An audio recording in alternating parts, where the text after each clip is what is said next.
दोस्तों सब्सक्राइब करें हमारे चैनल को और बेल आइकन को प्रेस करके ऑल पर क्लिक करें। अकबर बीरबल में आज की कहानी मोम का शेर।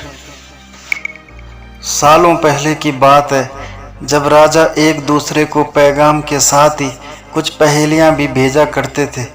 ऐसे ही किसी एक राजा का दूत सर्दियों के मौसम में एक दिन मुगल साम्राज्य के बादशाह अकबर के दरबार में पहुंचा। वह अपने साथ पहेली के रूप में पिंजरे में कैद एक नकली शेर लेकर आया था। राजा ने पहेली के साथ एक पैगाम भी भेजा था। पैगाम में लिखा था कि क्या मुगल राज्य में कोई ऐसा बुद्धिमान है जो पिंजरे और शेर को छुए बिना शेर को बाहर निकाल सके। अब मुगल सम्राट अकबर सोच में पड़ गए कि आखिर शेर और पिंजरे को हाथ लगाए बिना भला शेर को कैसे बाहर निकाला जा सकता है। पहेली के साथ भेजे गए पैगाम में यह भी साफ लिखा था कि पिंजरे से शेर को बाहर निकालने के लिए एक व्यक्ति को एक ही बार मौका मिलेगा। अकबर काफ़ी परेशान हो गए। उन्हें लगा कि यह तो बहुत मुश्किल है और अगर शेर को पिंजरे से बाहर नहीं निकाल पाए तो मुगल राज्य की काफ़ी बदनामी भी होगी।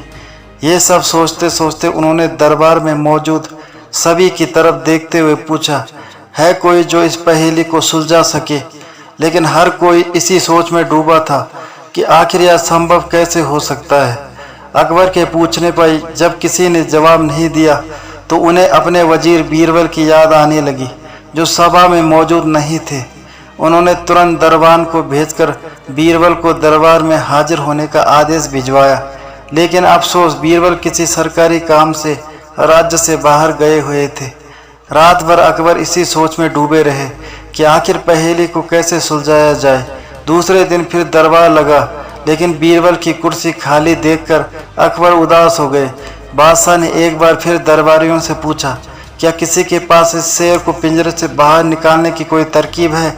इतने में एक दरबान अकबर के सामने आया और उसने शेर को पिंजरे से निकालने की कोशिश की लेकिन वो नाकामयाब रहा।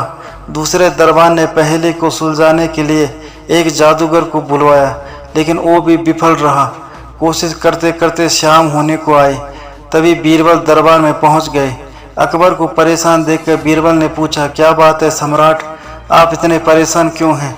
बादशाह ने तुरंत शेर से जुड़ी पहेली के बारे में बीरबल को सब कुछ बताया। अकबर ने बीरबल से पूछा, क्या तुम इस शेर को पिंजरे से बाहर निकाल सकते हो। बीरबल ने कहा, हाँ मैं कोशिश कर सकता हूँ। अकबर बहुत खुश हुए क्योंकि मुगल साम्राज्य में बीरबल के जैसा बुद्धिमान और चतुर दूसरा कोई नहीं था। शेर को पिंजरे से बाहर निकालने के लिए बीरबल ने अकबर से कहा कि उन्हें 2 सुलगती हुई लोहे की छड़ व सरियों की आवश्यकता है। शहंशाह ने तुरंत इसकी व्यवस्था करने को कहा। जैसे ही बीरबल को लोहे की छड़ मिली तो उन्होंने पिंजरे को छुए बिना छड़ को अंदर पहुंचाकर उसे नकली शेर पर रख दिया। शेर लोहे की गर्म छड़ के स्पर्श में आते ही पिघलने लग गया क्योंकि वो मोम का शेर था। देखते देखते पूरा शेर मोम के रूप में पिंजरे से बाहर निकल गया। बीरबल की इस अक्लमंदी पर अकबर बहुत प्रसन्न हुए। उन्होंने बीरबल से पूछा, अरे आखिर तुम्हें कैसे पता चला कि यह पिंजरे के अंदर मोम का शेर कैद है। बीरबल ने बड़ी ही नम्रता से जवाब दिया, हुजूर बस शेर को गौर से देखने की ज़रूरत थी। मैंने जब पहेली के बारे में जानने के बाद उसे गौर से देखा तो लगा कि यह मोम का शेर हो सकता है। साथ ही राजा ने यह भी नहीं बताया था कि शेर को कैसे बाहर निकालना है, तो मैंने उसे पिघला कर बाहर निकाल दिया। उधर दरबार में बीरबल की जय जयकार होने लगी। उधर पहेली लेकर अकबर के दरबार पहुंचा राजदूत अपने राज्य वापस लौट गया और बीरबल के इस कारनामे के बारे में राजा को बताया। कहा जाता है कि उस दिन के बाद से राजा ने ऐसी पहेली भेजना छोड़ दिया था। इस कहानी से दोस्तों हमें यह सीख मिलती है, अक्लमंदी से सब कुछ संभव है। हर जगह बल नहीं बल्कि बुद्धि का प्रयोग किया जाना चाहिए। दिमाग से हर समस्या का समाधान हो सकता है। तो दोस्तों ये थे आज की कहानी।